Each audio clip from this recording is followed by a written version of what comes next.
ಅಯೋಧ್ಯೆಯ ರಾಮ ಮಂದಿರ ಉದ್ಘಾಟನೆ ಕಾರ್ಯದಲ್ಲಿ ಕೆವಿಎನ್ ಸಂಸ್ಥೆಯ ಮುಖ್ಯಸ್ಥ ವೆಂಕಟ್ ಕೆ ನಾರಾಯಣ್ ಸಹಭಾಗಿಯಾಗಿದ್ದರು.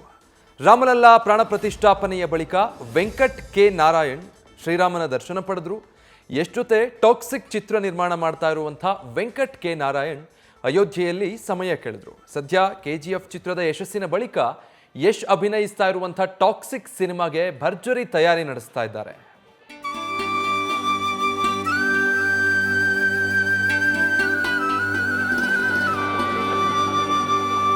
ಅಯೋಧ್ಯೆಯಲ್ಲಿ ಇವತ್ತು ನಿರ್ಮಾಣ ಸಂಸ್ಥೆಯ ಮುಖ್ಯಸ್ಥರಾಗಿರುವಂತಹ ವೆಂಕಟ್ ಕೆ ನಾರಾಯಣ್ ಅವರು ಕೂಡ ಇದ್ದರು. ಬಹಳ ದೊಡ್ಡ ದೊಡ್ಡ ಸಿನಿಮಾಗಳನ್ನು ಈಗಾಗಲೇ ಕೈಗೆತ್ತಿಕೊಂಡಿರುವಂತಹ ಪ್ರೊಡಕ್ಷನ್ ಹೌಸ್ ಆಗಿದೆ ಕೆವಿಎನ್ ಪ್ರೊಡಕ್ಷನ್ಸ್.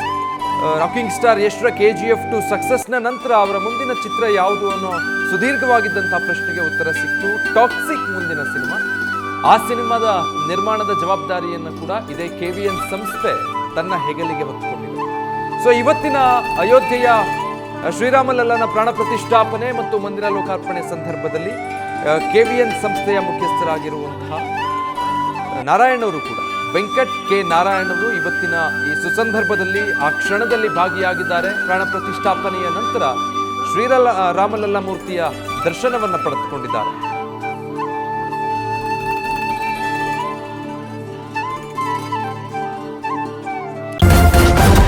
ನ್ಯೂಸ್ ಫಸ್ಟ್ ನಿರ್ಭೀತಿಯಿಂದ ನಿಮ್ಮ ಪರವಾಗಿ.